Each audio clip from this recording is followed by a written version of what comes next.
Golden State Media Concepts Sci-Fi Podcast. Together we dive into the world of sci-fi and science fiction. From episodes of Star Trek, Star Wars, to The Walking Dead, Resident Evil, all the hot new science fiction movies from the back doors of Marvel or DC. The Golden State Media Concepts Sci-Fi Podcast. You'll never look at science fiction the same way again.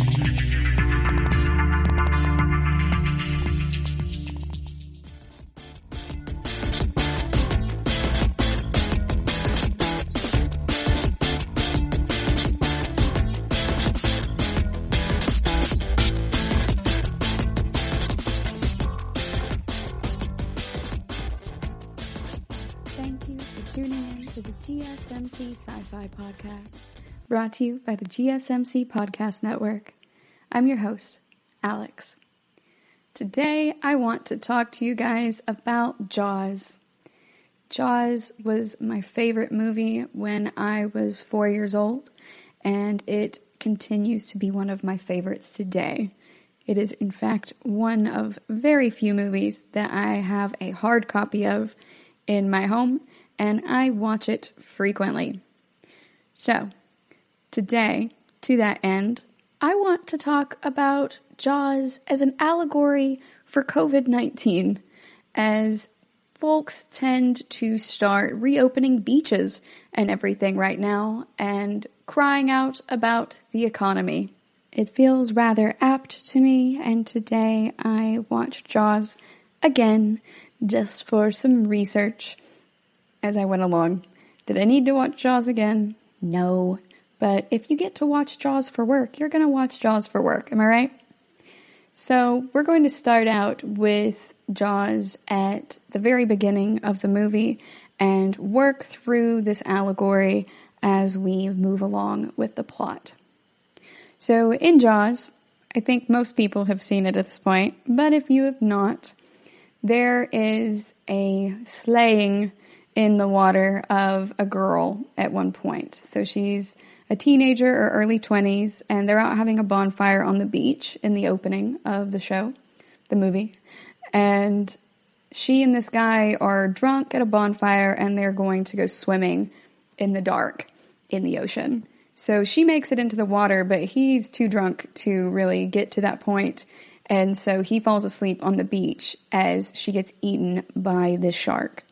And so he reports her disappearance to the sheriff the next day, and they find her body very badly mangled on the beach and with crabs and stuff eating her. So the deputy absolutely blanches. He looks like he's about to throw up. But they recover the body and they take it in for being autopsied and stuff. And so they find that on the death certificate, it is a shark attack. So they think that this girl's been attacked by some type of shark, but they don't call it in to the local authorities. Sheriff Brody just decides, hey, we're going to go ahead and close the beach. And this is his first year working at the Amity Beach. So this is his first year at Amity Island, and before he came to this area of New England, they were living in New York. And Sheriff Brody just felt so overwhelmed with all of the events that would happen that would require a police officer to be called for them, that he felt he couldn't make much of a difference. But he feels that he can make a difference in Amity, that one man can make a difference. And so he asks his deputy, where are the beach close signs? Where do we keep those? Because again, he's new. And the deputy goes, we never had any. He looks so confused, like, what are you even talking about? We've never closed this beach for anything. So this is really indicative of the response to this initial outbreak or this initial warning that something is going on. They need to go ahead and close the beach, but no one is prepared for any eventuality involving a hit to the economy. No one is prepared to close down the main sources of revenue for this entire city, this town. Remember, Amity Island is just that. It's an island. They have to use a ferry to go back and forth to the mainland. And so if they don't have supplies or if they are not able to use that tourism revenue, then it's going to be a big problem for entertainment, for morale, and for the economy, which is kind of similar to what we are seeing with COVID-19 and social distancing and folks needing to stay at home. So Sheriff Brody decides, one man can make a difference, and he is not above going out to get supplies to make the signs himself. So he goes down to the local hardware store to get that. But along the way, he is stopped by several people with super trivial problems. And even when they aren't stopping him as the sheriff to deal with these things that really don't require the sheriff, and he's telling them, hey, go through the proper channels, fill out the form and stuff, while still trying to be nice to them, even in the background, all around him, are people complaining about tiny things. One man at the hardware store is fussing at the guy who owns the hardware store on this island and is saying, hey, it's not going to do me any good if I don't get these supplies until August when our season is in June. I need to have these before the tourists and stuff come in as well. You don't have any of the supplies that I asked for. So this man is freaking out about there not being enough supplies already, just due to the nature of where they live. And then he is also just losing it on this guy, while Sheriff Brody is trying to prevent more lives from being lost, because he has this feeling that this is not going to be the last shark attack. And since he's not from the island, he's from the city, he's like, hey, a shark attack's a big deal. We need to go ahead and take care of this. So it's really something that's repeated throughout the movie of these people complaining to him about these tiny things and how ultimately their problems seem so small in the face of loss of life. On his way out of the store, the mayor kind of gets wind of what's going on with this and goes ahead and corners him on the ferry. The mayor, and I believe maybe also the medical examiner. We do see the medical examiner at a later point. But the mayor with a couple people kind of pin him on the ferry when he's already on it and go ahead and go across the causeway or wherever they are, the body of water, with him. And they're trying to coax him into not closing the beaches. They're somewhat horrified that he is trying to close the beaches, especially the mayor. And they are saying things to him like, this is your first summer as sheriff, which is very patronizing. And it is also, they're trying to leverage his current position as the sheriff in saying, this is your first, you don't really know what you're doing, you're new to the island, and so on and so forth. You don't know how to do a sheriff's job on the island, even if he was in the police force in New York beforehand. And after they're done trying to corner him on the ferry, the mayor tells the ferryman, you can take us back now. So he didn't even let the sheriff get off of the ferry, more or less, in where he was going. For him, that was just a tool to go ahead and corner someone in a very literal sense. They were trying to figuratively do it, but also very literally. He had nowhere else to go. He was already on an island, and then they trapped him on a ferry. And so part of the Mayor Vaughn's argument is, they live on an island, and there are a lot of fishermen there. And he says, you yell barracuda, and everyone goes, huh? What? You yell shark, and we've got a panic on our hands on the 4th of July. So he is saying, we can't really tell people that, even if it might be true. It was probably a boat accident anyway. That's what we're putting on the medical examiner's report. So there's no reason for us to contact the Coast Guard or anyone else regionally. So the sheriff's like, okay, well, I am kind of new here. I'll acquiesce a little bit, but we need to have a town hall meeting about that, more or less. And he's bothered again at this point while he's chilling with his family on the beach, and he does not get into the water, and he's not letting the kids in the water right now. And Ellen, his wife, is like, come on, they could get in the water a little bit. And he's like, no, I'm not comfortable with that. So he's just chilling and still being vigilant, even if the mayor has talked him out of going ahead and shutting down the beaches immediately. And while he's there, people just keep walking over to him while he's out with his family, even though he's not there as the sheriff. And they're like, hey, I need help with this trivial thing. This is some other first world personal problem I'm having right now as a rich person on this beach and everything. And he's just not really interested in it, but he's like, okay, fill out the form. I'll take care of it. And he is trying to look out for the safety of the folks in the water. So this old man surfaces at one point and comes and sits directly in his line of sight to where he cannot see what is going on in the water on the other side. And the old man's like, oh yeah, we got you pegged, Sheriff. You're the one who never gets in the water.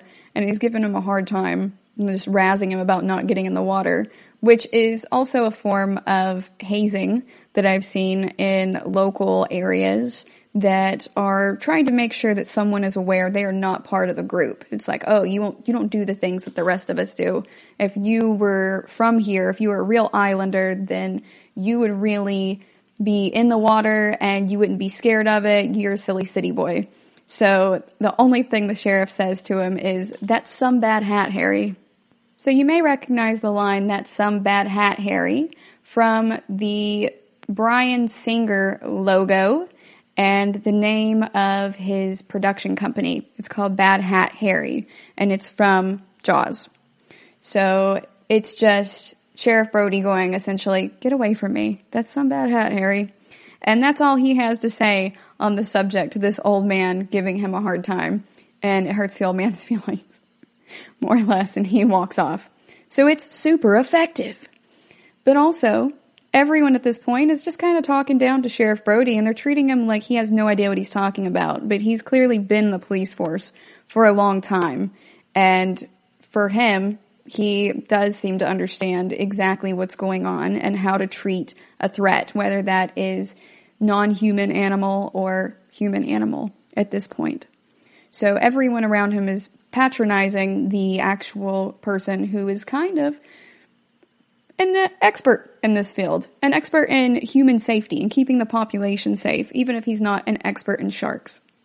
We're going to go on a quick break, and when we come back, we are going to talk about what happens at the beach.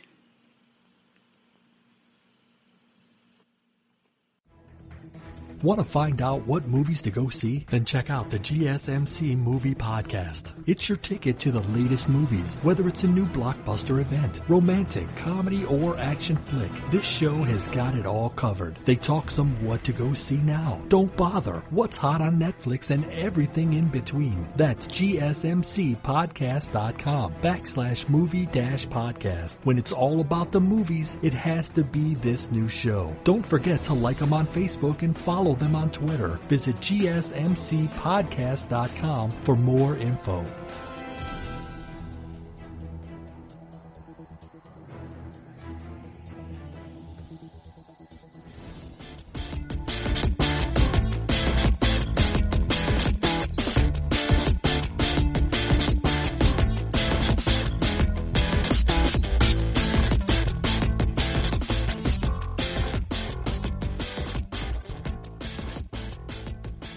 Welcome back.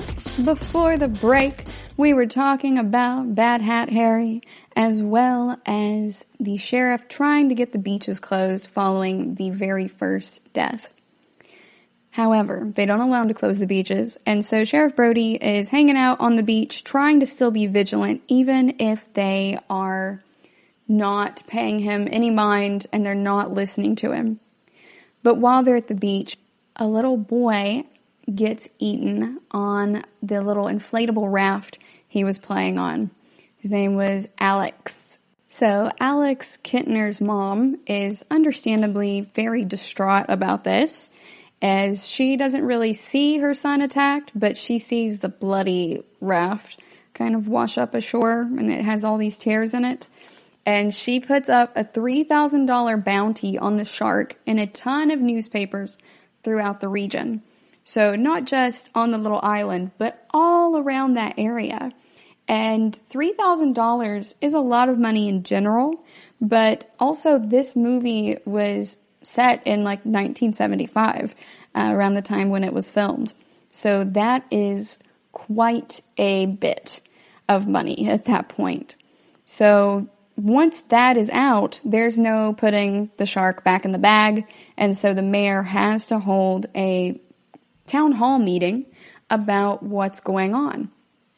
So a bunch of people who are instrumental in this, including the mayor, the sheriff, I believe maybe the medical examiner is also there, and a bunch of other people in the town, just concerned residents and everything, attend this meeting. And at the town hall meeting about the shark attack, people ask if they're going to close the beaches. And so people are, up to this point, demonstrating that they're scared and they're freaked out about it.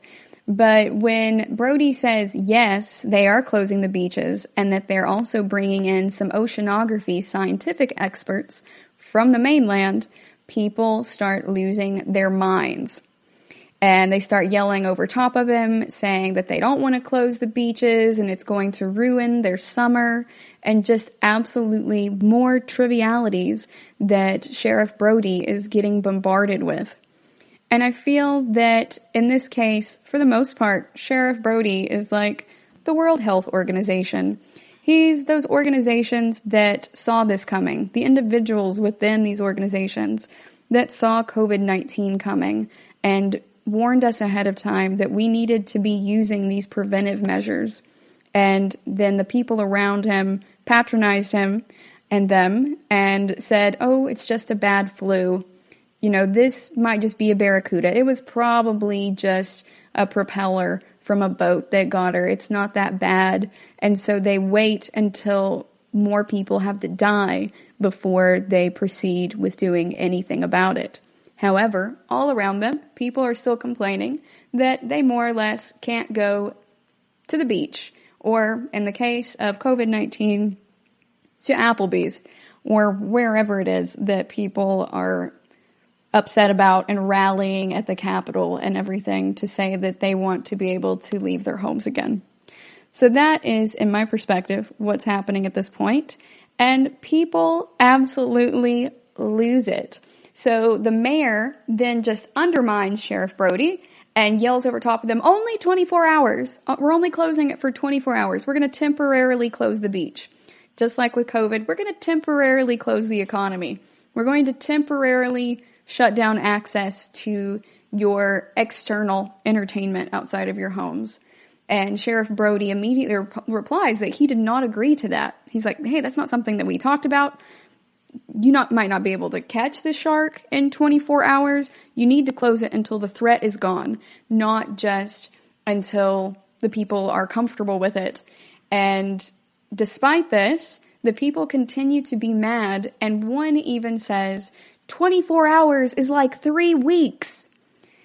And you guys, when I had this shower thought the other day that Jaws is an allegory for COVID-19 at this point, like a prophetic allegory, I went ahead and decided to rewatch it because I wanted to make sure that I could draw upon as much of it as possible. And when I watched this particular scene today, and that throwaway line, 24 hours is like 3 weeks, that you just hear some woman shouting in the background while all the extras are arguing, it really hit home for COVID-19, especially with all of these folks who are out there right now protesting and folks who are saying that they're tired of being home.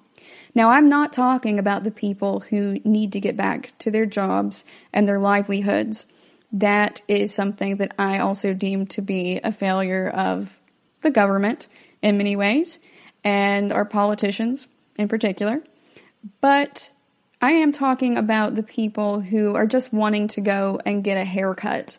People who are mistaking wants for needs and taking their frivolous wants to the point that they're endangering other people's lives.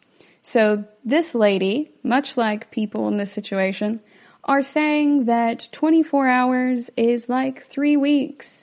And people here have been saying that, oh, this 2 weeks of social distancing has been like years. I mean, guys, we were in it like 4 days before all the memes rolled out about drinking all of the wine, and people decided that they don't have a regular bedtime anymore and things like that. And on the one hand, they are memes, and that is silly, and they're meant to be funny. But on the other hand, it is also a reflection of what is going on in people's minds right now. So that throwaway line was very strong and sticking out for me. And then we have Quint in the back of the room, who speaks rather quietly, but he has a strong, gravelly voice. And he points out that we have to close down the beach, and we've got to hunt this shark quickly in order to get all of your businesses back open. He says that he'll find him for $3,000, but he'll kill him for $10,000, because this is a big shark, and this is going to be a big problem. It's going to be more difficult to bring this in than everyone thinks. But he's just kind of a scary redneck type figure, and like the New England version of one, I suppose, an old fisherman. So they don't really want to deal with Quint, and they're like, no, $10,000 is too much for the safety of an entire island, with a lot of these people being quite wealthy, apparently. So he does make that point too. He's like, yes, I understand you guys are concerned about the economy. I'm a fisherman. I also am concerned about the economy. If you want your businesses to get back open in time for the rest of the tourist season, we do need to shut down the economy right now so we can find this shark and kill it before it kills more people. Otherwise, you're going to have a panic on your hands, and you're not going to be able to recover from it in this tourist season. And that is also what's going on with COVID-19, where folks are not wanting to close down the economy and access to entertainment and haircuts and stuff long enough to actually get a grip on this problem. And that's what happens in Jaws. It is something that we see throughout the entire movie, where we have people like Sheriff Brody and Quint and another character we meet in a little bit, Hooper, the oceanographer, who are coming from these different perspectives. You have a scientist who specializes specifically in this problem, in sharks. You have a sheriff who specializes specifically in public safety. And then you also have Quint, who has a lot of experience with this historically. And we find later on that there are also layers to Quint's experience. And these three people are coming at this problem from different perspectives, but they're all saying the same thing. Whether your issue is the economy, or you care about saving lives, or you just want to find and get rid of this predator so it's not affecting either of those things, no matter what your motivation is, there is a single answer, and that is closing down your economy. The faster we do it, and the better we all comply with it, the faster you can get everything back open. But everyone has to be on board. All right, we are going to go on another break. And when we come back, we are going to talk about how folks' attempts to catch the shark go. Stay tuned.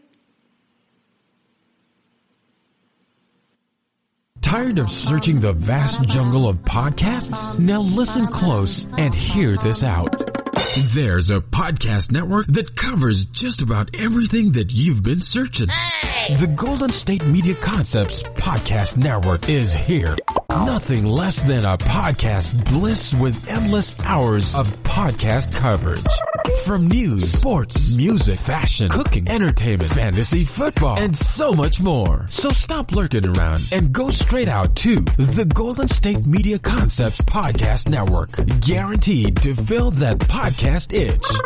Whatever it may be. Visit us at www.gsmcpodcast.com. Follow us on Facebook and Twitter, and download us on iTunes, SoundCloud, and Google Play.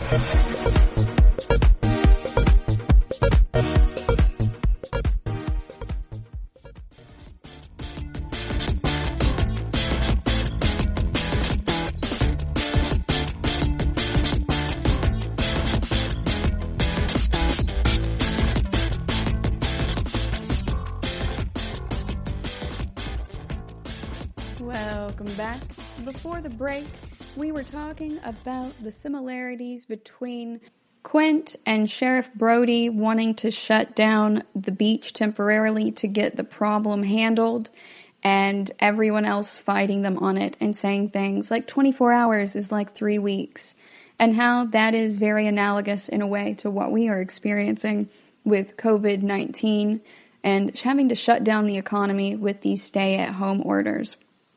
Now, we get to the point in the story when Michael, their son, so they have 2 young sons, and so the older one is probably about 10 or something, and Michael is in a boat that is tied to the dock, and Brody is reading this book about shark attacks, and as he's reading it, he remembers that Michael's out there, and that really bothers him.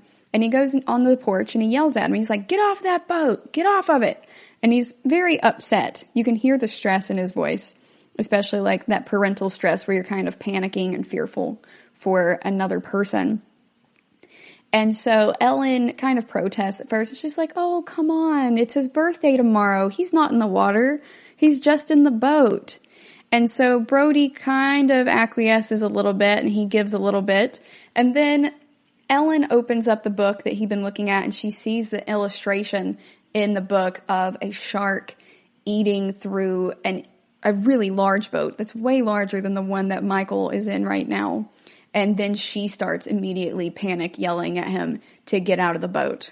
And Brody is kind of just looking at her like, whoa. But he realizes that someone else is seeing what he sees. And someone else is having this type of panic response to it.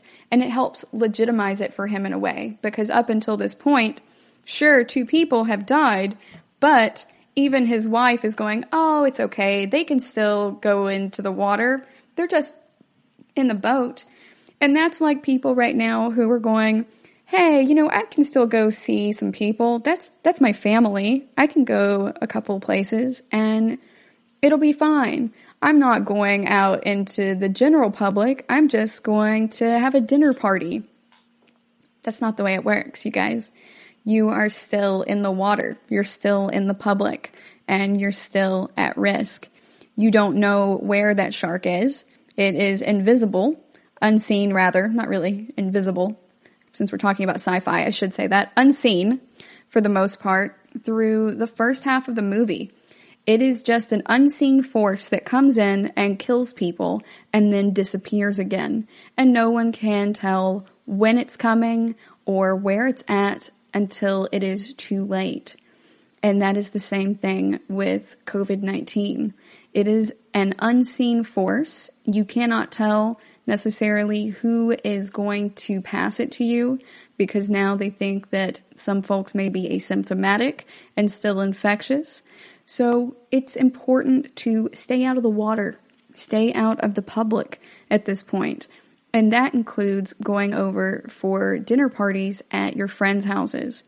They recently had an outbreak in Detroit, and they were able to trace back all of the new infections to 2 single family gatherings. One was a funeral, and one, I believe, was a birthday party. It was like a wedding or a birthday party, some type of celebration. And so, as you see, in real life, just staying out of the water, just being in the boat while you're still in the water is not actually going to be helpful. And similarly, going over to your friends and your family's houses when you should be social distancing, unless you're helping them, like you're going over there to take your grandma groceries or something, it can really just put more and more people at risk, including anyone that they come in contact with, even if they are asymptomatic. So after this point, Brody sees other people taking this seriously, and a couple of guys try to catch the shark. So they are just 2 old men who go out onto the dock with one of them taking their wife's roast that had been in the freezer, and they hook the roast and literally chain that roast to the dock.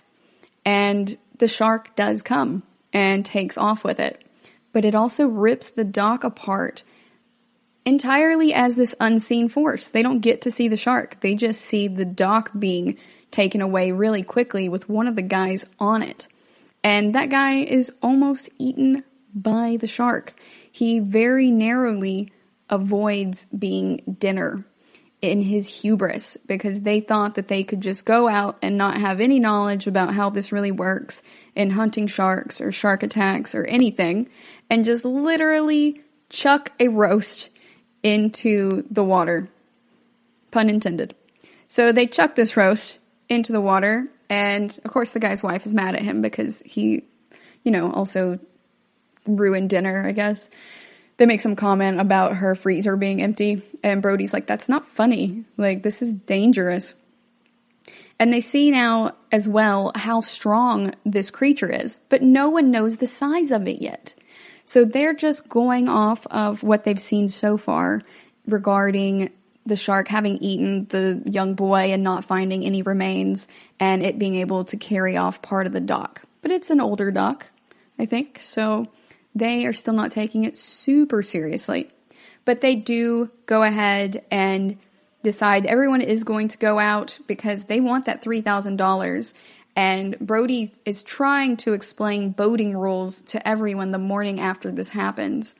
And he's running around going, there's too many people on that boat. It's not safe. Where are you going with dynamite? You have to move your boat out first, or they can't get out at all, when some people were double docked.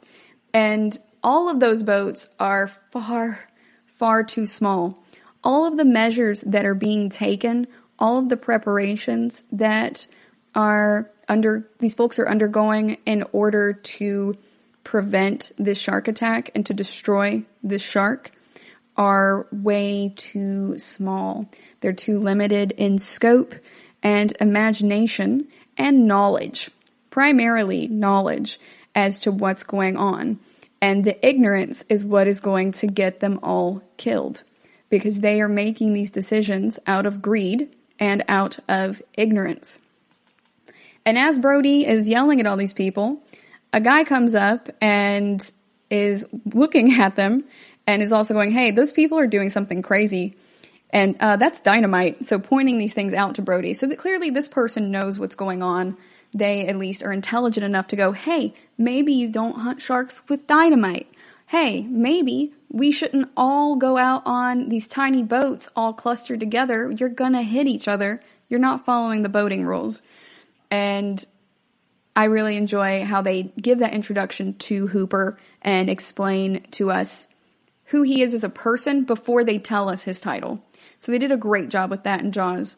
And Brody is just so overwhelmed and is trying to get all these people to listen, but it's really like herding cats, which I imagine is a lot like what being a governor is like right now, being the folks who are in charge of trying to keep folks at home and protect all of us.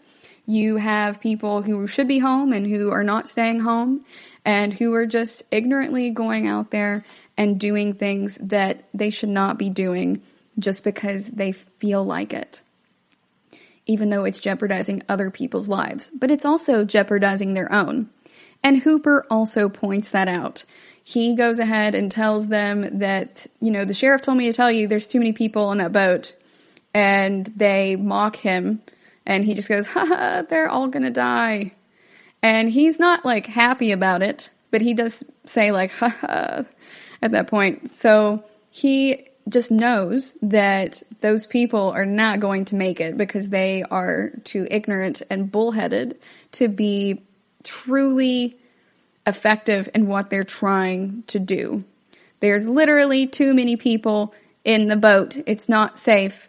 6 feet, you guys, 6 feet.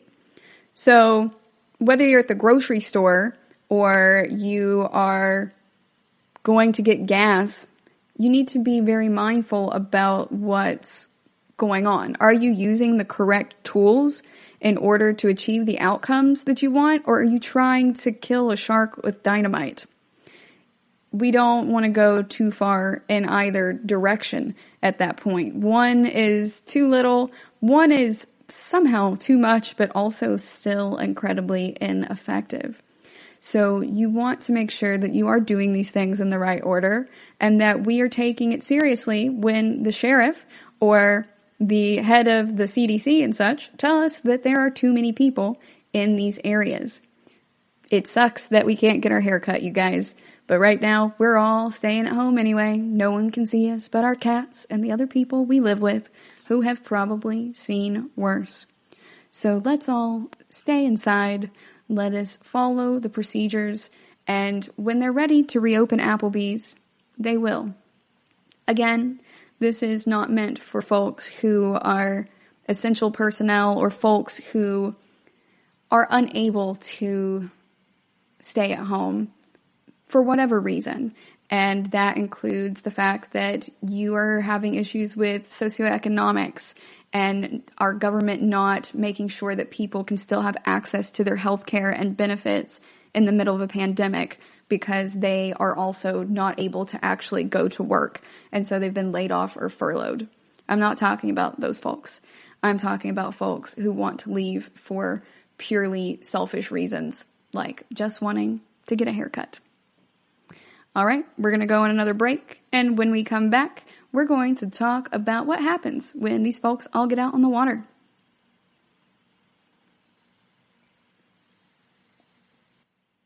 Watching TV has changed over time. Streaming has become the new norm. That's why Golden State Media Concepts television podcast dives headfirst to the world of cord cutting. Want to be on the loop of what's hot in Netflix? Or if it's not a preference, what about original shows in Hulu? We've got you covered. Join us as we fill in the blank and talk about movies to stream and what show you should be binging. This is the Golden State Media Concepts television podcast.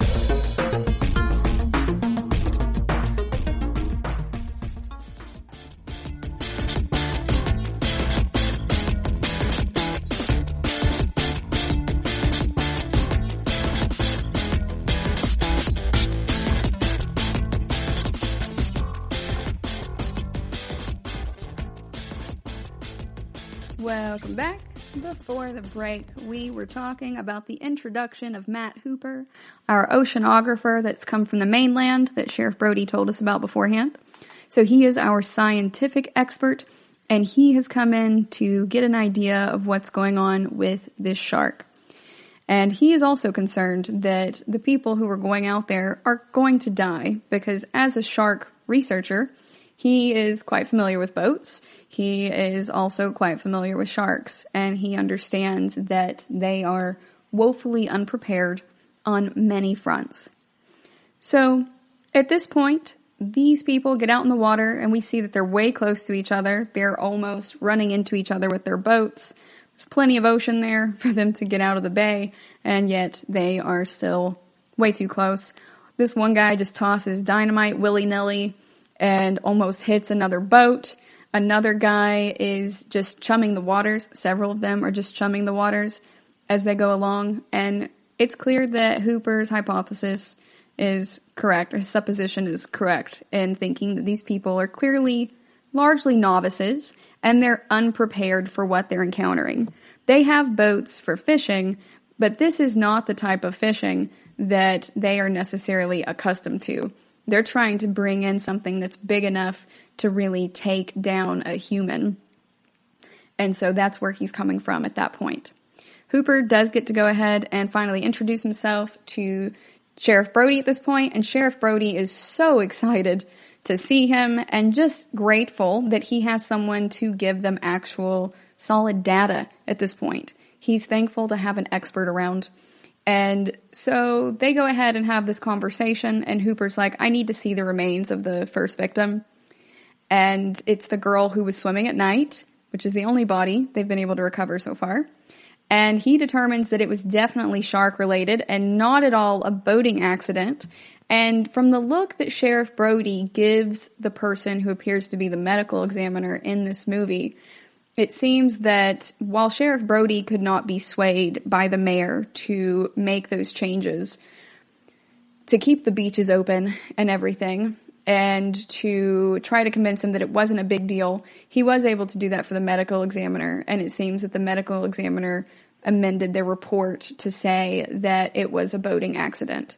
So Hooper is incensed. He's like, there is no way that this was a boating accident. This is a big problem. If you look at this, it's is a huge shark. Its mouth was quite large, and this is really abnormal. We need to go and find it, and we need to get rid of it, essentially, before it hurts other people. And we see further illustration of the persistent ignorance, the pervasive ignorance of the people as Hooper is going along and talking to them on the dock, because some of them think that they found the shark. And the local is just going, oh, what kind of shark is it? And Hooper's like, a tiger shark. And the guy goes, a what? So the guy has a lot of really strong opinions, and he went out there doing what he thought should be done to handle the problem.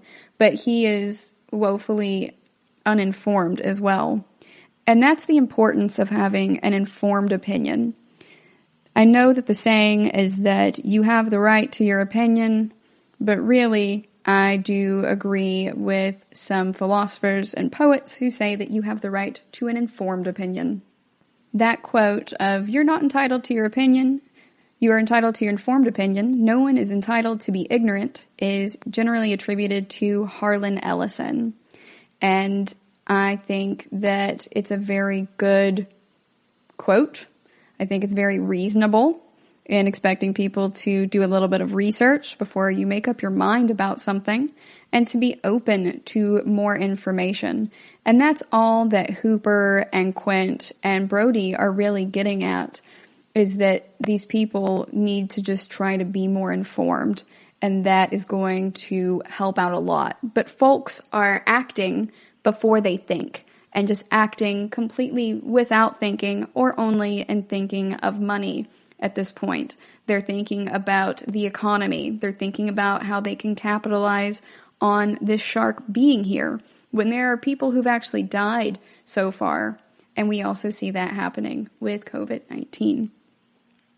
This is a very strong scene, and if you've seen the movie, you probably remember it.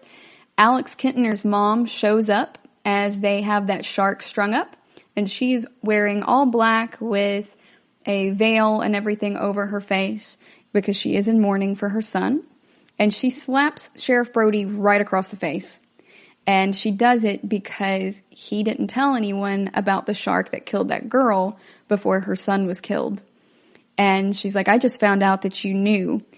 You knew all these things, but still my boy is dead, and there's nothing you can do about it.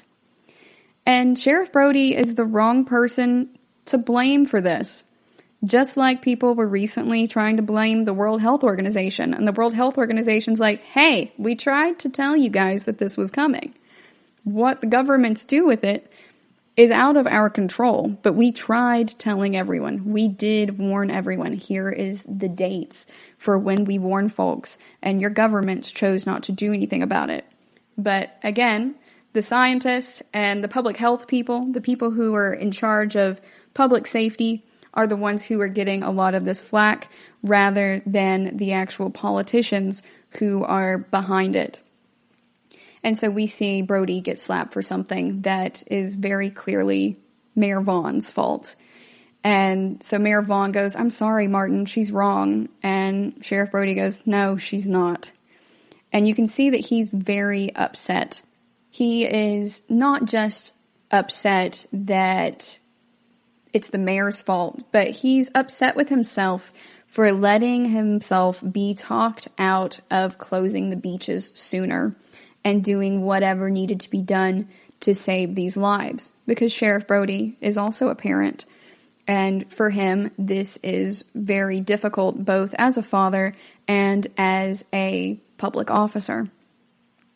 And this is really something that helps Hooper see who Brody is and see who he needs to talk to within this town to get things done.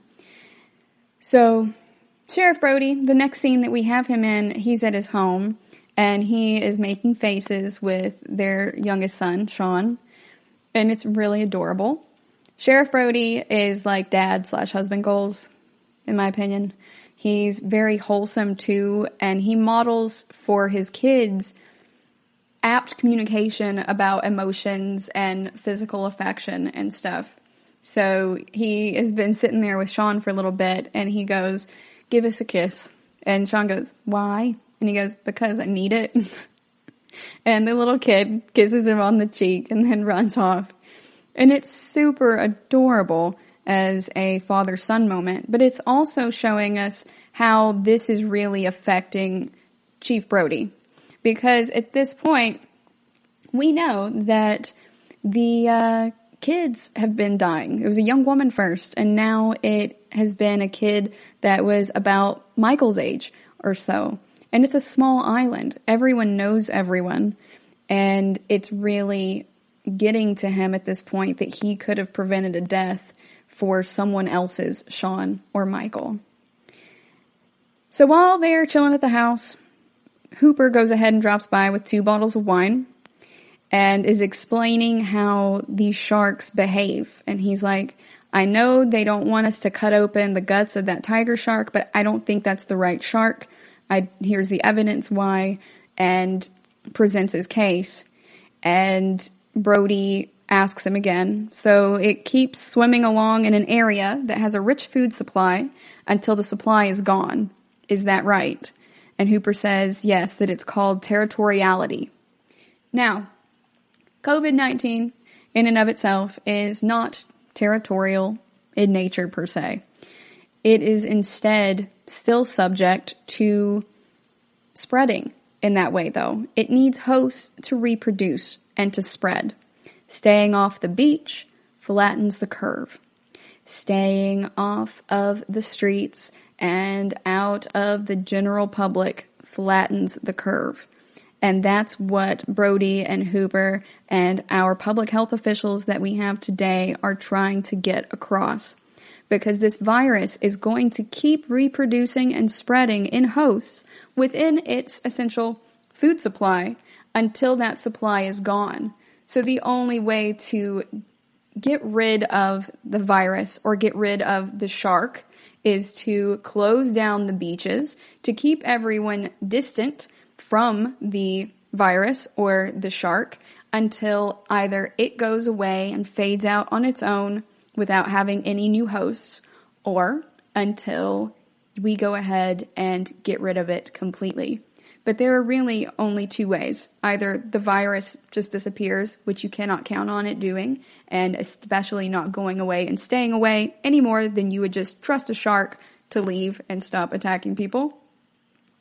And in the same way, that's what we are seeing right now. So if you don't give it the hosts that it needs to reproduce and spread, or we don't feed the shark at this point, then staying off the beach in general is really going to flatten our curve.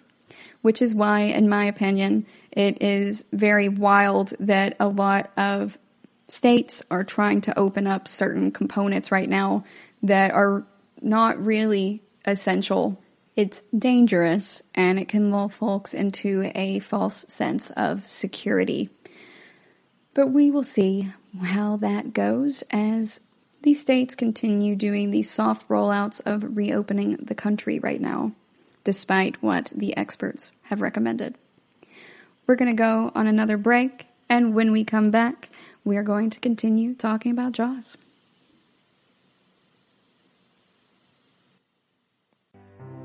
The GSMC Life and Happiness Podcast takes you on a journey of exploration. We'll discuss tried and true methods alongside the latest trends of how to best live your life to its fullest and happiest. From psychology to meditation, science to self-help books, the GSMC Life and Happiness Podcast will help you to discover what makes you happy and how you can live life being the best you possible. Download the GSMC Life and Happiness Podcast on iTunes, Stitcher, SoundCloud, Google Play, or anywhere you find podcasts. Just type GSMC in the search bar.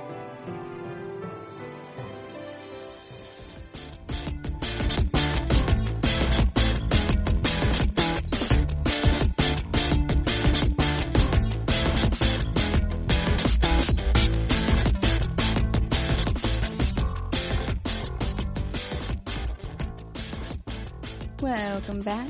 Before the break, we were talking about the similarities between Jaws and COVID-19, especially in regards to reducing the food supply or the host supply and flattening the curve by staying out of social spaces or staying off the beaches. There's also an important point in this part of the movie that I think really applies to our situation right now. And that is when Hooper and Brody are talking about the things that they are interested in. And at one point, Brody says that something that Hooper does seems kind of antithetical to who he is as a person. And he's like, well, it's kind of weird for you to live on an island when you hate the water. And Sheriff Brody says, it's only an island if you look at it from the water. And I think that that is a really good point about how perspective really affects our circumstances and our mindsets. It's like the difference between having to stay home versus getting to stay home, or acting like you are avoiding COVID-19 rather than protecting others against it. Those contexts can really inform how we approach the world around us and how we prioritize what is most important to us. So if you are having to stay home, I get it. That can really suck. I worked from home before this and didn't really get stir crazy.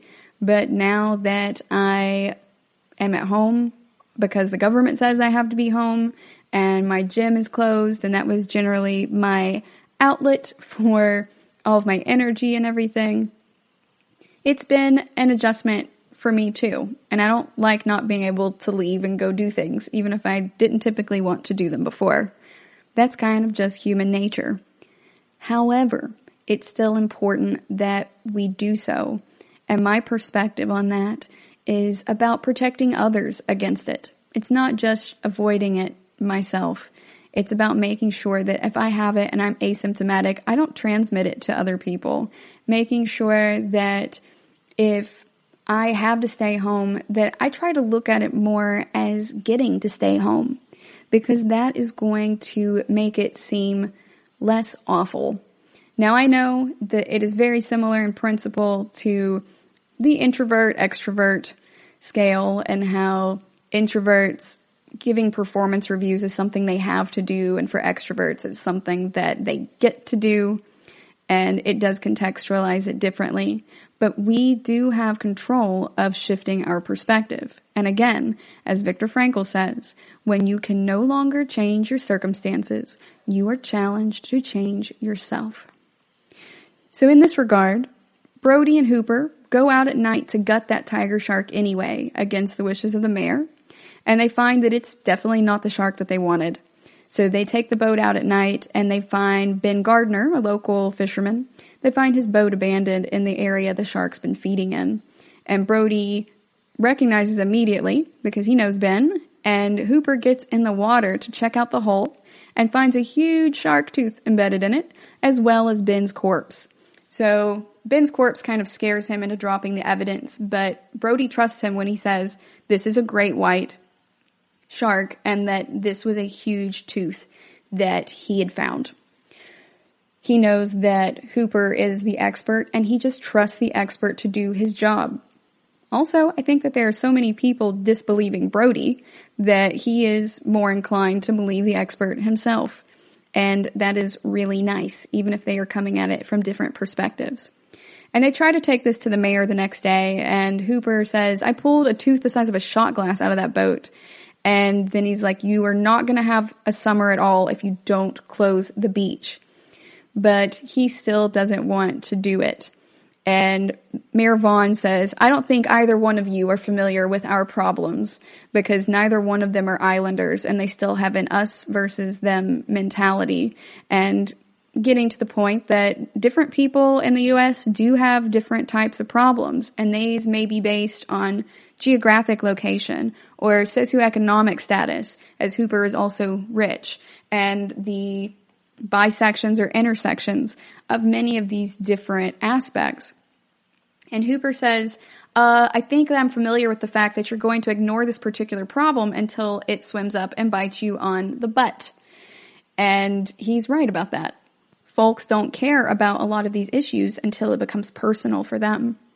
We live in an individualized society, an individualistic society, and so we are not thinking about this collectivistically. We are thinking about how it affects us in particular.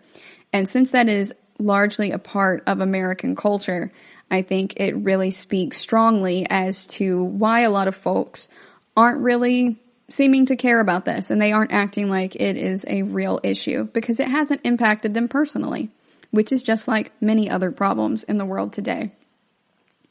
And so they reframe it again, and they go, you can kill this animal, or you can cut off its food supply, but you have to do one or the other. And right now, they're unable to find the creature in order to kill it so far, but they want to go ahead and ring off the harbor and go and try and kill it, in addition to cutting off its food supply, because both of those measures combined are going to be more efficacious than just selecting one of them, especially if you're just selecting cut off its food supply. However, we are still at least 13 months out from a vaccine, you guys. They did skip some of the animal testing regulations that they normally go through for finding new vaccines and new pharmaceuticals, but you have to wait 14 months for the results of that to really come through, to make sure that that vaccine doesn't have any effects that would potentially be even worse, or if it could even possibly be lethal to the person who received it. We have to wait a while. That person was inoculated last month, I believe. I think it was in March. And so we have to wait another 13 months to find out how that turns out. We can't just turn the corner and boom, vaccine.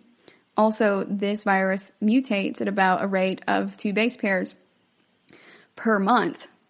And that can really be every 2 people is what we're looking at. But the faster it spreads, the more it can mutate as well. And that makes it even harder to go ahead and create vaccines for and really head it off at the pass to kill this animal. So right now we're doing the best we can in cutting off its food supply. Mayor Vaughn, in this case, still refuses to close the beach or believe them without seeing the tooth itself, and instead redirects Brody to search out some vandals who drew a shark fin on the local Amity sign. And it's back to the trivialities, really, for Sheriff Brody, where everyone wants him to just be paying attention to the mundanities that they are used to, rather than to fixing this actual huge problem that they all face. This unseen problem that they face. So since they can't see it, it is out of sight, out of mind, much with the evidence like the tooth. And Hooper says, look, all this machine does is swim and eat and make little sharks, which is also essentially what viruses do. All the viruses do is spread to other people and reproduce themselves.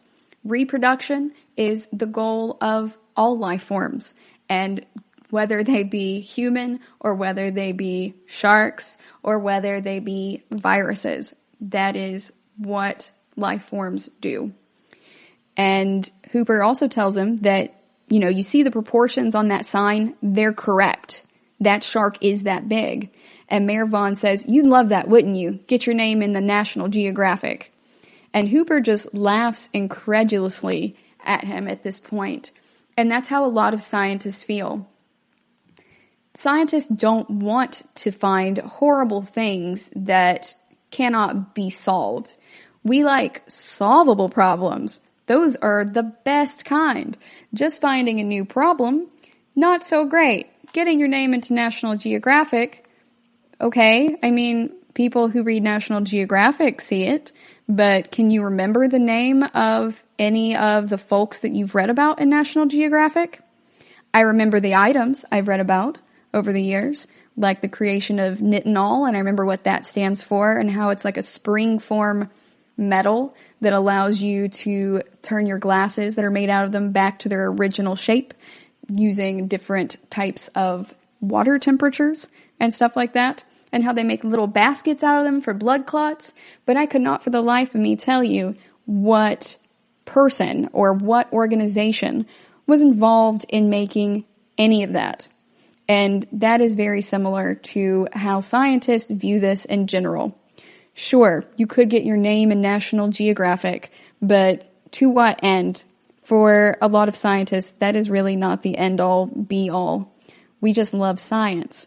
So this is not only incredibly offensive, but it's also very ignorant. And you can tell that this man doesn't really know a lot about scientists. He doesn't know many scientists.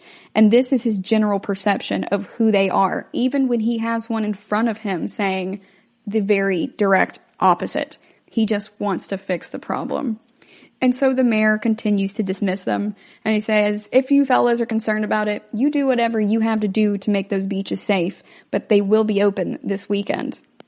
It's entirely dismissive, and it's not even really a compromise. The sheriff doesn't really need the mayor's permission to go out and hunt these sharks, or this shark. He doesn't need permission to do any of that. But he does, as we established early in the film, need some sort of permission to shut the beaches down. There's like red tape and stuff to go through. So they do indeed keep the beaches open, and we're going to go on a quick break. And when we come back, we're going to talk about how that goes. Stay tuned.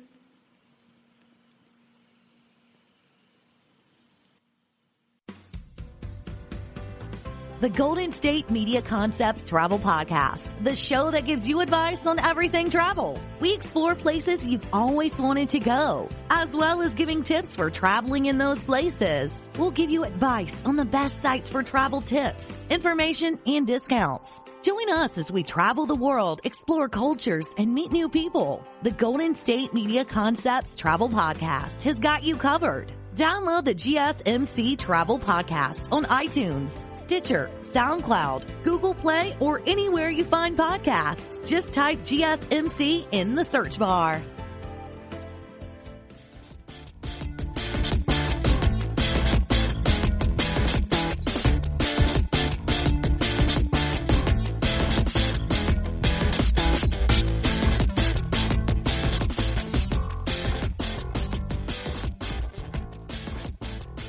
Welcome back.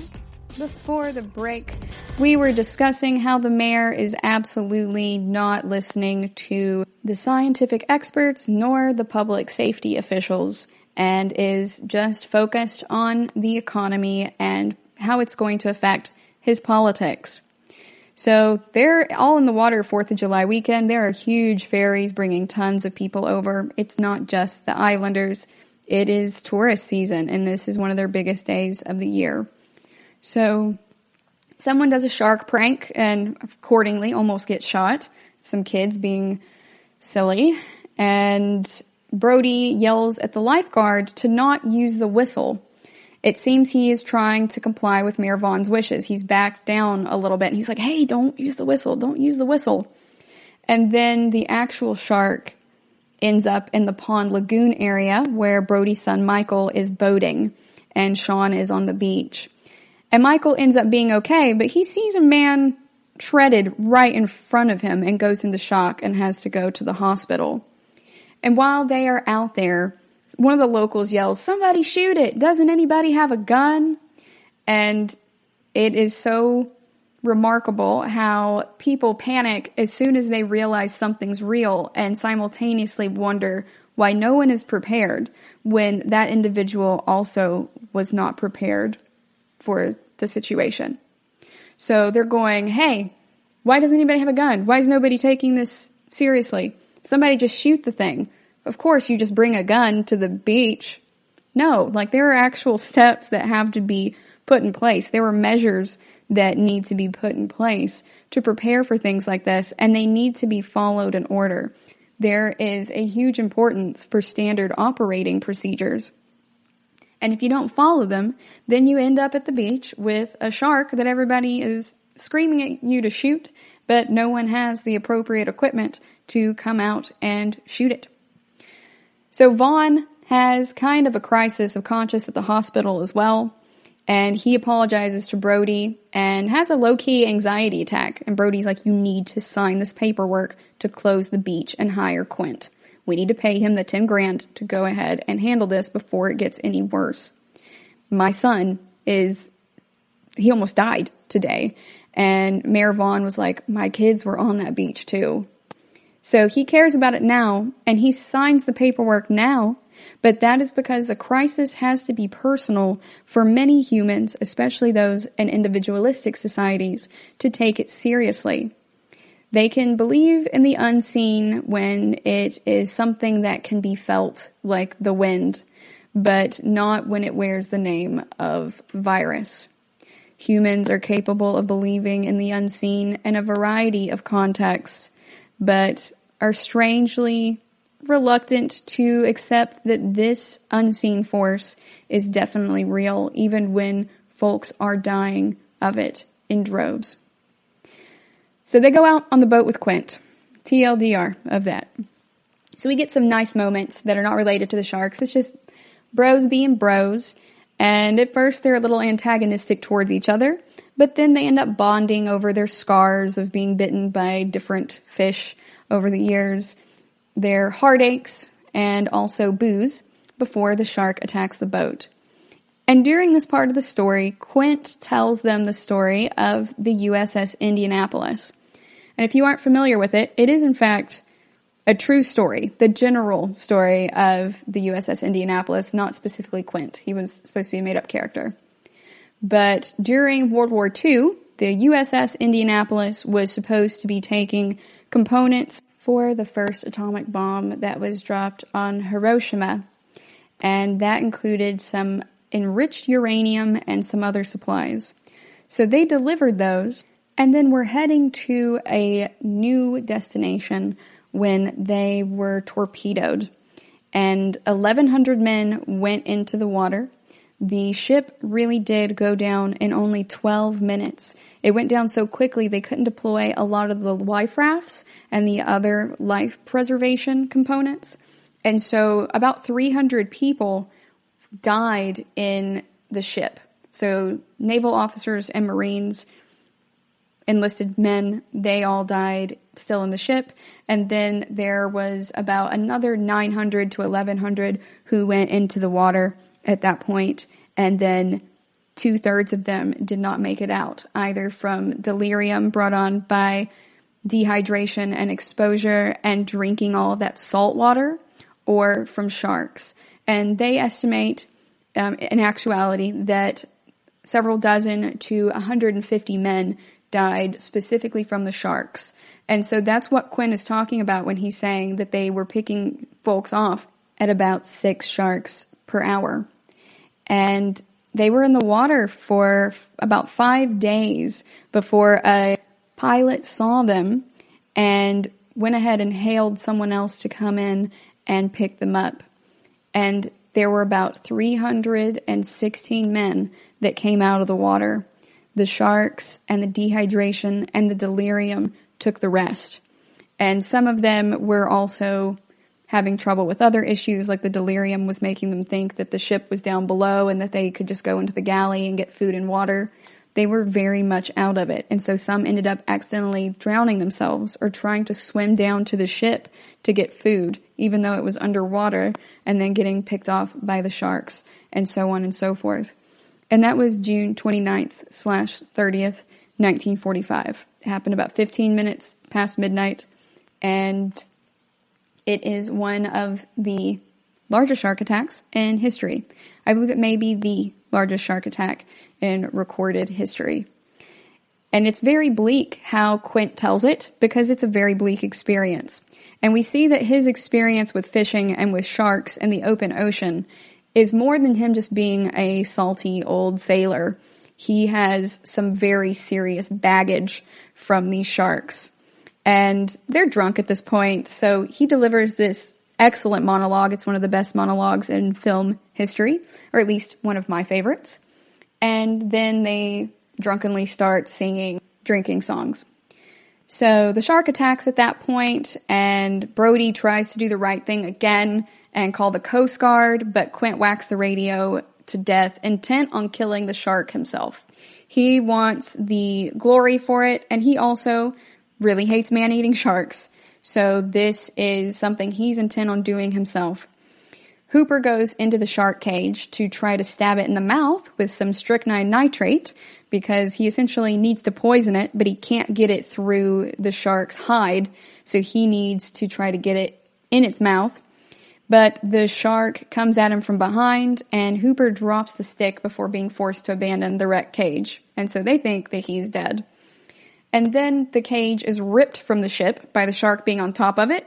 If you've ever watched shark videos on YouTube, or if you've watched shark movies, you've probably seen that happen before as well. And it takes the entire cage and a lot of the winch off of the ship. And then the shark launches a full-on assault with that famous scene that we are all familiar with, where the shark launches itself out of the water and lands on the back of the boat, the orca that they're on, and it just tips the entire boat at that point, so that Quint pretty much falls into its mouth, and he stabs it in the face. The entire time, he's stabbing it in the face as he is bleeding out, and it is totally not phased at all. And then it tries to breach the cabin to get to Brody, who just shoves a tank in its mouth, because as Hooper told us earlier, they're indiscriminate feeders. At least tiger sharks are. But he's applying that to this shark as well, and goes ahead and shoves that canister in its mouth. So as they go along, and right at this moment, Brody is the only one left on a rapidly sinking ship, and he goes and pulls one of the rifles out and is laying across the mast on the ship. And that's when we get that famous line, "Smile, you SOB," and he shoots the canister and explodes the shark everywhere. And then Hooper comes back from his underwater hiding place, and Brody's elated to see him, but lets him know that Quint didn't make it. And they decide to kick paddle back to shore using the air drums that they'd utilized to try to take the shark down, to instead keep them afloat. So I really like how they use this in the film. So an instrument of destruction ends up becoming one of preservation. Like it's literally now a life preserver in keeping them afloat. And it makes me think of vaccines in some ways. I know it's not a direct comparison, because if it were a direct comparison, then it would be more like taking a shark and injecting tiny sharks into your bloodstream to protect yourself against sharks when you go swimming.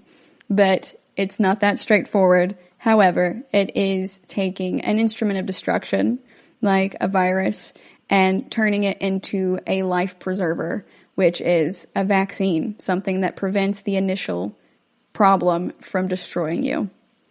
So I like that kind of context for it, although, as I said, it's not a one-to-one comparison really, but it's fun to think about. It's interesting, I think, to think about. And as they're kicking back to shore, Brody says, "Hey, what day is this?" And Hooper says, "Wednesday. Tuesday, I think." And Brody says, "I think the tide's with us." And that is the closing line of the movie. And they've been out there for a long time trying to solve this problem, and have just been bombarded with stuff. Things go wrong at every turn. Everyone has been fighting against them.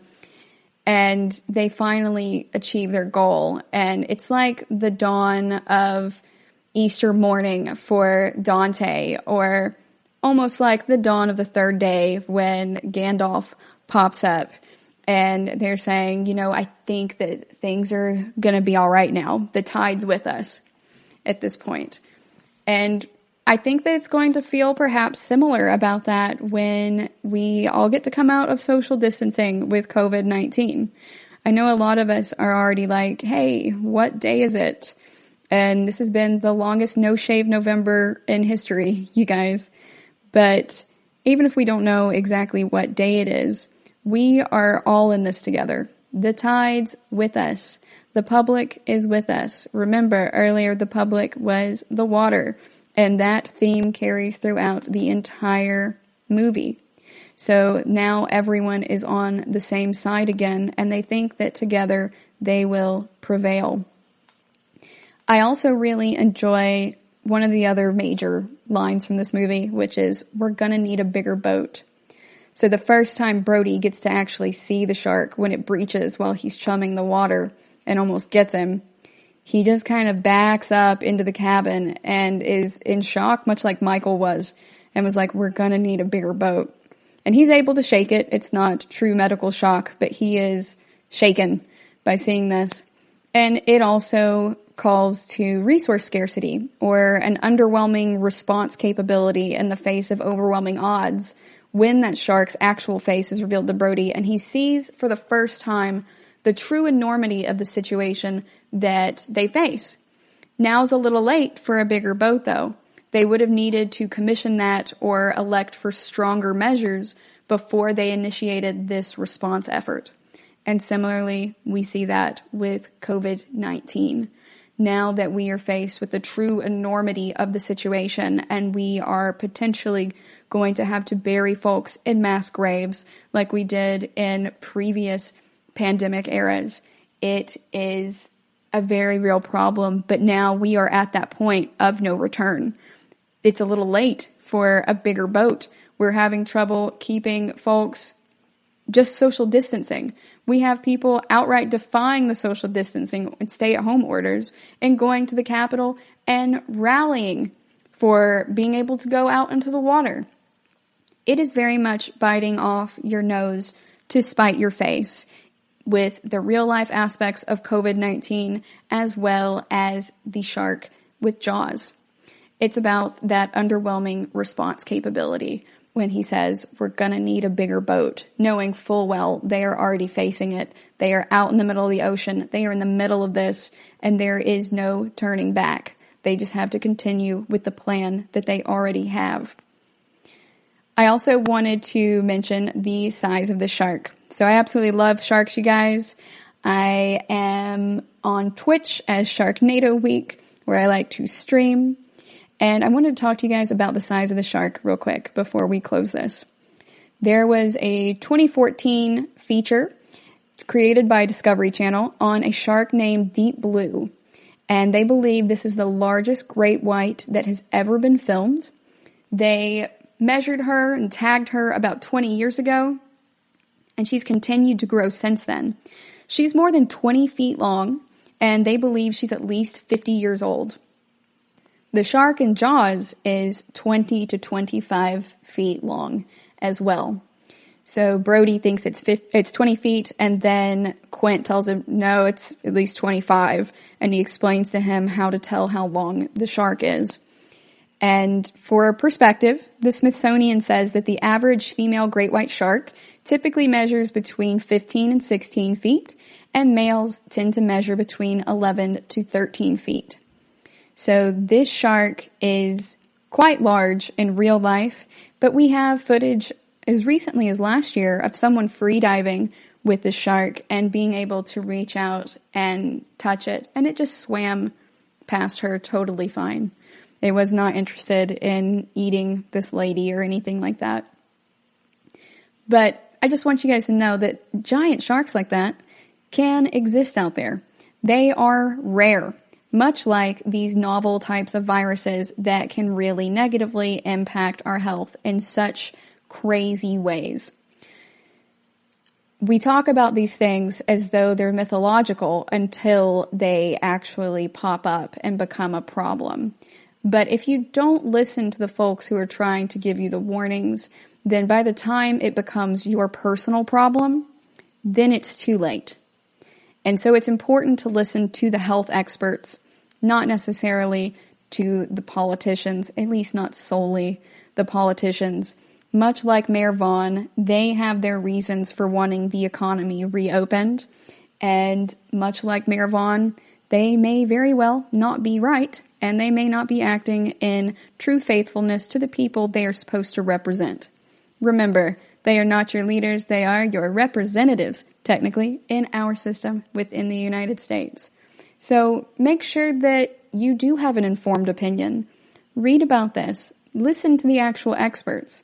They don't want to just find out more about coronavirus so that they can get into National Geographic. This is something that is incredibly taxing for them, and heavy is the head that wears the crown, you guys. They are feeling a huge burden of responsibility for lives all over the world as they're trying to find this vaccine and find other ways to keep everyone safe. If they were able to just let everybody go about and do what they wanted to do rather than closing the beaches, then they would. So also keep that in mind as these states do start soft opening all of their beaches and their public areas again as we go forward, according to health officials, it's still a very good idea to practice social distancing and stay at home when you can. Just because the politicians say that it is safe does not mean we should not be listening to the public officials, like the public health officials specifically, the people who are tasked with our public safety, instead of just to politicians. Otherwise, we're gonna need a bigger boat, and it's going to be too late to get one. Thank you for listening to the GSMC Sci-Fi Podcast, brought to you by the GSMC Podcast Network. I would like to ask that you please remember to subscribe to the show, and writing a nice review always really helps us. Also, if you could please follow us on Facebook, Twitter, and Instagram, I'd appreciate it. Thank you kindly, and have a good night. You've been listening to the Golden State Media Concepts Sci-Fi Podcast, part of the Golden State Media Concepts Podcast Network. You can find this show and others like it at www.gsmcpodcast.com. Download our podcast on iTunes, Stitcher, SoundCloud, and Google Play. Just type in GSMC to find all the shows from the Golden State Media Concepts Podcast Network, from movies to music, from sports to entertainment, and even weird news. You can also follow us on Twitter and on Facebook. Thank you, and we hope you have enjoyed today's program.